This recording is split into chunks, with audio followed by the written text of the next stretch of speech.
Hello everyone, welcome to Skill Wisdom videos. Please subscribe to our channel and press on bell icon to get a notification on new videos. You can also use comment section to post your queries. We will try to address them with the priorities. You can also follow our Facebook page and join our Telegram group for technology related discussion and updates. So these links you can find it on video description section. This video we are covering OOPS concept. What is OOPS? OOPS means object oriented programming. When we say OOPS, you may have a question why this OOPS become that much famous, right? That is because an object oriented programming helps the programmer to correlate the programming situation with a real time objects. An object oriented programming is a way of programming which enables programmers to think like they are working with real time entities. That means you can easily correlate the programming situation with the real time situation. As you all know, in real time, if you take any object, right, it will have two things. One is knowledge or a data, what we call, right? And second one is it can do a various work, right? In the same way, in programming also, this knowledge and data, we can say variables. And the methods we can compare with the various work that object can do, right? So in OOPS concept, class and objects are basic essential. We have already covered these things in detail in our previous video. If anyone not gone through those videos, we highly recommend you to watch those videos before starting this video. In a high level, class is just a blueprint of states and behavior, whereas object is a instance of class. When you create a class, that is just a line of a code on a paper. No memory will be allocated. Actual memory will be allocated to class when you create object for that class, right? Let's start with object oriented programming features. First one is inheritance. Inheritance is a process of building a relationship between two classes where one class acquires the properties of another class.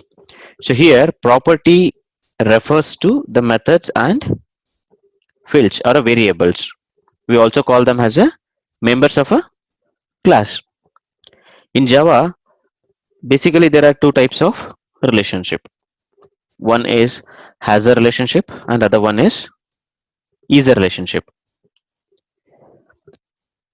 Let's see these things one by one. What is this has a relationship and what is this is a relationship? First one is has a relationship. To understand this, let's consider two classes, class A and other one is main class. In class A, I will add two members. One is variable I and other one is a display function where I am printing some message. Now, as a user, I wanted to access class A members, that is I and display function in other class. Let's say main class, right? So how do we access members of other class in a different classes? By creating an object, right? So now let's create an object of class A. So if you try to access members of any class by creating an object, this is called has a relationship. Okay. Now we can tell main class has a relationship with class A. Using this object and dot operator, we can access any members from that class. And this process is also called as a aggregation in Java. Has a relationship is also called as a aggregation. Clear? What is has a relationship? Okay. Now other one is a relationship. So before we start, what is this is a relationship? Let's take one real-time example. Let's consider SUV car. There's a car type SUV. which is having some feature. These are all the features of SUV car. Like SUV car, I have some more types of a car. One of them is a electric car and it has its own certain feature. Then there is one more type of a car that is called micro car. It is also having its own features. If you observe all these three closely, all are having some common properties and some specific properties. Some things are very specific to SUV, some things are very specific to electric car, some things are very specific to micro cars, right? And all these three comes under one category, common category, that is called car. How?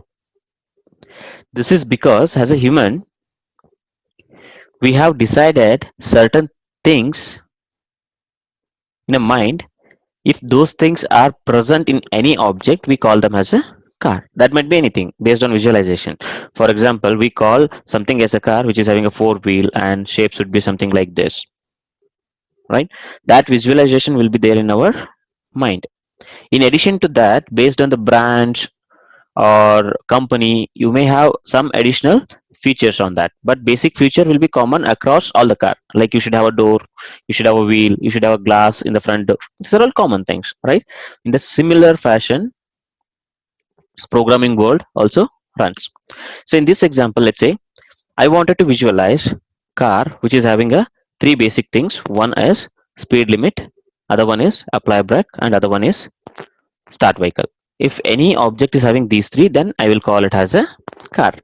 So now what I will do, so this one is a top car, I will tell. So any additional things, if you want to add under car category, everything should have these three basic things plus additional things. So this is how it looks now, right? Now SUV or electric car or micro car, all these things are comes under car, right? So that means I need to inherit all the three basic properties of a car into this SUV and electric car and micro car. Clear? So let's see these things using a programming technique. Let's create one class called car where I will add all basic properties like speed limit and start and apply brake. Now create one more car called SUV and I will add some self additional properties. Okay. So this is looks something like this. You have a car and you have a SUV car which is having some features. Now I wanted to make this SUV as a car. If I want to define this as a car, then what I need to do, I need to add three basic things like speed limit, apply brake, start. These three things I need to add into a SUV car, right? So now I need to build a relationship between these two classes. So this can be done in Java using a keyword called extends. So till here it is just a blueprint. I have a SUV car which is inheriting the properties of car. Now if you want to build SUV car, how do you build instance for any classes in Java? Using new keyword, right? So let's create object of SUV car. Now this SUV car should have access to all additional features that are defined in SUV car plus its parent class that is called car, right? So I have created an SUV object here. Using this object I should able to access all self members plus all parent class members. Clear? This type of inheritance is called as a single inheritance. Okay, so there are some different terms used in a Java. For example, if you take this example, Whereas car can also be called as parent class, or you can also call it as a superclass. Whereas SUV can be called as a child class, or you can also call it as a derived class. Clear? Okay, let's go to the new example. We have already seen how car and SUV are linked using single inheritance. Let's consider one more class called micro. This is other type of a car, right? So as I said, this is also type of a car. I need to inherit the properties from car class. So now what I will do? Extend car. Micro class is having its own properties like SUV, and it is also inherited features from car.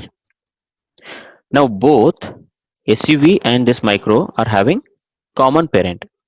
Both are inheriting the properties from same class called car. So now if user creates object of SUV class, what happens? Using that object, you should be able to access self property of SUV car plus its parent class properties, that is car class properties. Same thing, if you create object of micro class, you should be able to access features of micro class plus features from or members from its parent class. Clear? This type of inheritance where more than one class have a same parent is called hierarchical inheritance. So now we have seen two types of inheritance. One is single inheritance and other one is hierarchical inheritance. Let's see third type. So single type inheritance where you have a SUV car which is extending car class to inherit the properties. Now assume this SUV car can be built by different companies, right? Let's say Honda company is building SUV car. So what Honda company will do? They wanted to add some additional features for SUV. So I will create a class called Honda. So whereas I am building it as a SUV car, so I will inherit all the properties of an SUV. Then I will add my own properties. And this looks something like this. You have a car, then all the car properties are inherited to SUV class. Then all properties from SUV class is inherited to Honda. Now, if any user creates an object of SUV class, then he or she should be able to access self members of SUV plus its parent. In the same way, if anyone creates object of Honda class, then he or she should be able to access Honda class members plus its parent class, that is SUV class members. SUV is internally accessing one more parent, right? So indirectly, Honda object should also able to access the parent of SUV car. So using Honda object, you should able to access self member plus its parent and grandparent. And this type of inheritance is called as multi-level inheritance. And Java supports any level of inheritance. But to reduce the complexity of your application, we suggest maximum restrict your inheritance level to 2 or 3. Even 3 is not recommended, up to 2 is okay. Don't go behind that until and unless it is very required. Okay, so now let's go back to the single level inheritance or single inheritance. So now if you try to create object of an SUV class, we will able to access SUV members plus its parent class, that is car members, right? If you observe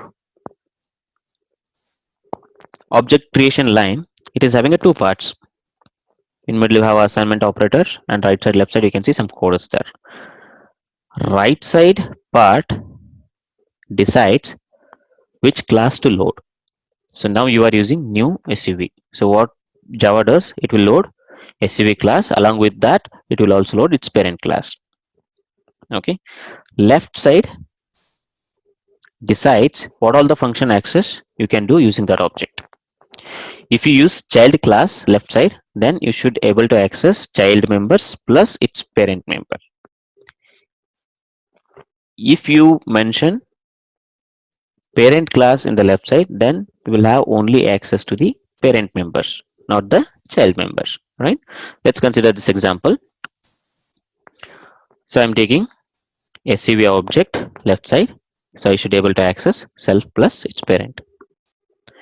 Now I'll change left side argument type to parent class car. So using this object, I should able to access only the parent class members, not the child class. So child class member should throw an error message. Okay, clear? Now let's look at one more scenario. Let's have two class.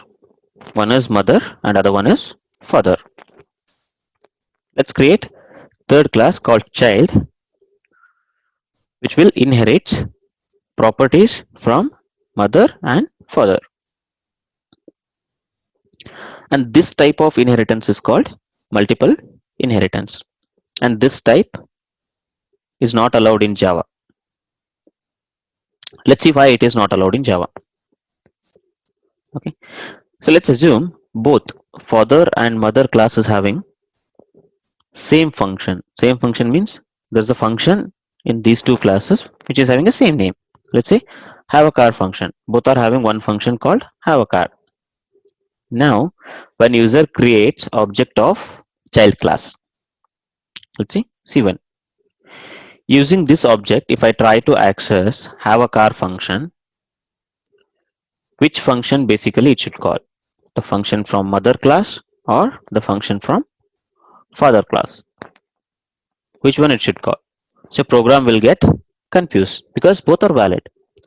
That's why this is not allowed in Java. Okay, so let's move to the next example. Create a class A, and this class A is common parent for two classes. We have class C, class B and C, which is having common parent A. Now we have a class D, which is having a two parents, class B and class C. So if you observe this very closely, this is a mix of multiple types of inheritance.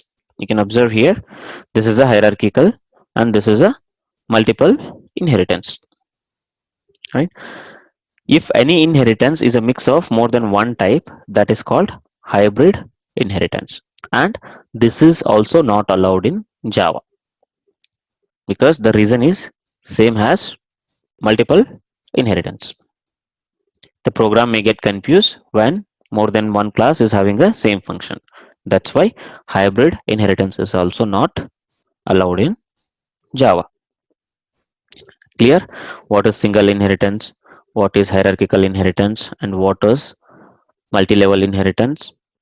And what is multiple inheritance and why it is not allowed? And what is hybrid inheritance? Clear? This closes your inheritance. Thank you all.